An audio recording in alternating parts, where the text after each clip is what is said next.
한국, 성주 사드조차 임시배치 한미일 삼각안보 협력도 파열음. 중국, 스텔스기 탐지 러시아판 사드 조기 도입 등 군사력 증강. 북한도 SLBM, 신형 방사포 등 우리 방어 무력화 전력 이단 도발. 우리 정부가 중국에 사드로 인한 산불을 약속해준 뒤로 군은 한 번도 이에 반하는 의견을 낸 적이 없다. 미국 MD 체계 불참에 대해 국방부는 미 MD에 편입될 수 없다는 게 군의 입장이라는 메시지를 고수하고 있다. 사드는 추가 배치를 거론하기에 앞서 이미 국내에 들어와 있는 성주의 사드조차 임시 배치 상태다. 한미일 군사 동맹 불추진은 일본과의 대립, 미국과의 방위비 분담금 증액 요구로 자연스럽게 지켜지고 있다. 그 사이 중국은 한국을 위협하는 군사력 증강에 몰두했다. 중국은 최근 건국 70주년 열병식에서 둥펑-17 극초음속 탄도미사일을 공개했는데 주한미군을 겨냥한 것이라고 노골적으로 밝혔다. 둥펑은 마하 8에서 10 안팎의 속도로 비행해 사드로도 막기 어려운 것으로 알려졌다. 레이더에 탐지되더라도 비행 코스를 바꾸는 활강이 가능하기 때문에 요격 대응도 어렵다. 중, 러시아판 사드 들여오고 극초음속 미사일화 시 중국이 지난 7월 도입한 러시아제 방공미사일 시스템 S-400. 러시아판 사드로도 불리는 S-400 방공미사일은 저고도로 비행하는 순항미사일과 전술 탄도미사일, 군용기 등을 모두 요격할 수 있다. 오른쪽 사진은 지난 1일 중국 베이징 티안안men 광장에서 열린 신중국 70주년 열병식에 등장한 둥펑-17 극초음속 탄도미사일. 중국은 이 미사일이 주한미군 기지를 주타깃으로 하고 있다고 밝혔다. 지난 7월에는 러시아판 사드로 불리는 S-400 방공미사일 시스템을 계약보다 수개월 앞당겨 도입했다. 중국은 작년 7월 러시아로부터 이미 S-400 1차 인도분을 받았고 이번은 2차 도입이다. S-400 방공미사일은 2007년부터 러시아군에 실전 배치된 중장거리 지대공 미사일 시스템으로 저고도로 비행하는 순항미사일과 전술 탄도미사일, 군용기 등을 모두 요격할 수 있다. S-400은 F-35 스텔스 전투기를 탐지, 요격할 수 있는 것으로도 알려졌다. 한미일 삼각안보 협력 체제가 흔들리는 사이 북중러는 군사적 밀월 관계에 돌입했다. 북한은 신형 잠수함 발사 탄도미사일, 이스칸데르급 탄도미사일, 신형 방사포 등 우리 군미사일 방어 체계를 무력화할 수 있는 새로운 전력을 과시하고 있다. 이런 상황에서도 우리 정부에 대한 중국의 내로남불식 고통은 계속되고 있다. 중국은 2019 국방백서를 통해 미국은 한국의 사드를 배치함으로써 지역 전략 균형을 심각하게 파괴해버렸고 지역 국가의 전략 및 안전 이익을 크게 훼손했다고 했다. 최근 5년 만에 재개된 한중 고위군사급 대화에선 웨이펑허 중국 국방부장이 박재민 국방부 차관에게 양측의 핵심 관심을 존중하고 관련된 민감한 문제를 적절히 처리하는 기초 위에 양국 군의 관계 발전과 지역 안전 수호를 추진하길 원한다고 했다. 웨이 부장은 이에 앞서 박 차관이 참석한 베이징 샹산 포럼 개막연설에서 한미를 겨냥해 일부 국가가 배타적 안보 전략을 구사하고 미사일을 배치하는 것은 지역 안보에 대한 불확실성만 키울 뿐이라고 했다. 우리 정부는 노골적으로 한미동맹을 흔드는 중국의 태도를 방관하고 있다. 미국은 이런 한국에 대한 불만이 쌓여가는 것으로 알려졌다.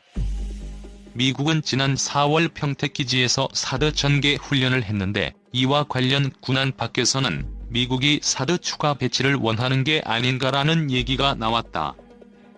미국 전문가들은 최근 잇따라 한국이 MD에 참여해야 한다는 주장을 제기하고 있다. 군안 밖에서는 한국만 믿지는 산불 입장을 폐기해야 한다는 목소리가 힘을 얻고 있다. 신원식 전 합참차장은 산불 입장을 유지하는 것은 군사 주권 포기 수준으로 폐기해야 한다며 중국의 위협뿐 아니라 우리가 당장 당면한 북한의 핵과 미사일에 무방비 상태에 놓이고 있다고 했다. 박원곤 한동대 교수는 전시작전권을 전환하면 정찰, 감시 능력이 부족한 것을 우리 정부가 뻔히 알기 때문에 MD와 연계를 안 할 수가 없다며, 이런 식으로 조금이라도 MD와 연계되면 또다시 중국의 시비를 걸 빌미를 줘버리는 것이라고 했다. 로켓 고체 연료 족쇄 해제, 우주개발, 국방력 비약기기 돼야. 동아일보 사설을 어린이의 눈높이에 맞춰 쓴 눈높이 사설이 월, 수, 금 실립니다. 사설 속 배경 지식을 익히고 핵심 내용을 문단별로 정리하다 보면 논리력과 독해력이 키워집니다. 한미 미사일 지침이 개정돼 우주 발사체의 고체 연료를 사용할 수 있게 됐다. 청와대는 지난달 28일 미사일 지침 개정으로 우리도 고체 연료와 하이브리드형 같은 다양한 형태의 발사체를 자유롭게 연구, 생산, 보유할 수 있게 됐다고 밝혔다. 1979년 미사일 지침 체결 이후 네 번째인 이번 개정은 우리의 장거리 로켓 개발을 가로막던 기억 족쇄가 풀렸다는 데 의미가 있다. 당초 우리의 비밀 미사일 개발을 계기로 사거리와 탄두 중량을 제한하는 양해각서가 만들어진 이래 미사일 지침은 우주 개발과 국방 향상에 큰 걸림돌이었다. 북한 핵미사일 위협이 커지면서 세 차례에 걸쳐 제한이 완화됐지만 북한이 대륙간 탄도미사일을 쏘는데도 우리는 위성 하나 제대로 못 올리는 현실은 그대로였다. 이번 지침 개정으로 우리도 액체 연료에 비해 생산 원가가 낮고 효율성이 높은 고체 연료를 사용할 수 있게 됨으로써 우주 개발 경쟁에 뛰어들 수 있게 됐다. 특히 그 군사적 함의는 크다. 자체 개발한 발사체로 위성을 쏘아 올려 한반도 전역에 24시간 감시 체제 구축이 가능해진다. 당초 한미 간에는 탄도미사일 사거리 제한 해제도 함께 논의됐지만 이루어지지 않았다고 한다. 이번 개정에 따라 유사시 ICBM급 장거리 탄도미사일로 전환할 수 있는 잠재 능력을 갖추는 만큼 당장 주변국 반발을 낳을 사거리 제한 해제를 서두를 필요는 없을 것이다. 가뜩이나 미중 갈등이 최고조에 달하고 각종 동맹 현안도 쌓여가는 상황에서 나온 희소식이지만 한편에선 그대가로 미국의 방위비 분담금 인상이나 중국 견제 전략 통참을 요구할 것이라는 우려도 나온다. 미중 대결이 격화될수록 한국 외교의 길은 좁고 위험은 크다. 괴로운 길이지만 그 틈새에서 국익을 지키고 높이는 것이 진짜 외교력이다. 발사체의 고체 연료 K 로켓 날개 달았다.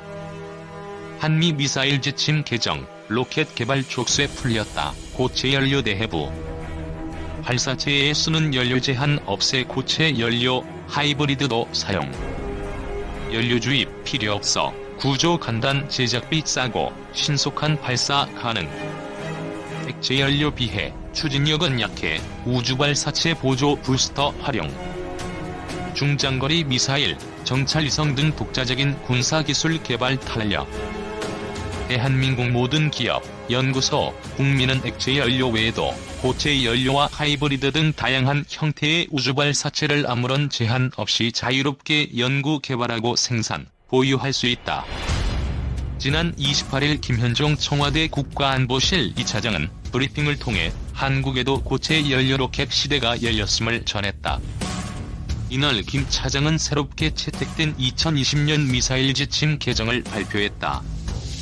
1979년 한국의 탄도미사일 개발을 규제하기 위해 만들어진 한미 미사일 지침이 개정됨에 따라 국내에서도 자유롭게 고체 연료 기반 우주발사체를 만들고 사용할 수 있게 된 것이다.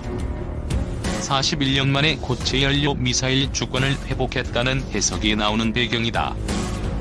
기존 한미 미사일 지침은 로켓 엔진이 내는 총에너지의 합인 총력적을 고체 연료 로켓의 경우 100만 파운드 초로 제한했다. 1파운드 초란 무게가 1파운드인 물체를 1초간 추진할 수 있는 에너지를 나타내는 단위다. 일반적으로 발사체를 우주로 보내려면 6천만 파운드 초가 필요하다. 내년 발사 예정인 액체 연료 로켓 누리호의 추진력도 약 6천만 파운드 초에 달한다. 이처럼 우주 발사체를 띄우기 위해선 로켓이 6천만 파운드 초의 힘을 내야 하는데 지난 40여 년간 100만 파운드 초로 고체 연료 로켓의 에너지가 제한되면서 고체 연료 로켓을 우주로 발사할 수 없었다. 하지만 이번에 한미 미사일 지침이 개정돼 이런 제한이 사라졌고 그만큼 고체 연료에 대한 관심이 높아지고 있다.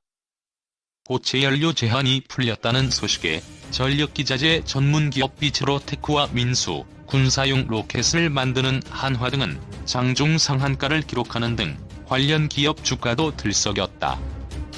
이처럼 전 국민의 이목을 끌고 있는 고체 연료란 무엇일까? 우주 발사체에 사용되는 연료에는 크게 고체 연료, 액체 연료가 있다.